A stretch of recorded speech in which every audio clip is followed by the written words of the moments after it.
Summer special நன்னாரி சர்பத் பண்ணுறதுக்கு இனிமேல் நன்னாரி syrup வீட்டிலே ரெடி பண்ணி வச்சுக்கலாம். 100 கிராம் நன்னாரி வேர் நாட்டு மருந்து கடையிலேருந்து வாங்கிக்கோங்க.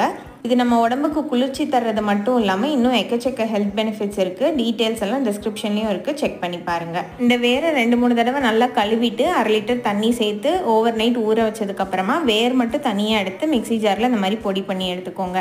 ஊற வச்ச தண்ணிலையும் நிறைய ஃப்ளேவர் இருக்கும். அதையும் வடிகட்டி ஒரு பேனில் சேர்த்துட்டு இன்னொரு 1/2 லிட்டர் எக்ஸ்ட்ரா தண்ணி சேர்த்து இந்த வேரையும் போட்டு அது பாதியாக வத்துற வரைக்கும் நல்லா கொதிக்க வச்சுக்கோங்க.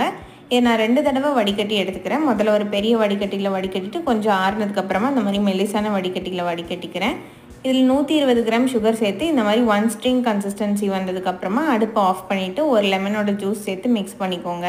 இது 2 மாதம் வரை ஃப்ரிட்ஜில் ஸ்டோர் பண்ணி வச்சுக்கலாம். கிளாஸில் கொஞ்சமாக ஊற வச்ச பாதாம் பிசின், நன்னாரி சிரப், தேவையான அளவு லெமன் ஜூஸ், ஐஸ் க்யூப் இல்லைனா மண்பானை தண்ணி சேர்த்து குடிங்க. சூப்பராக இருக்கும்.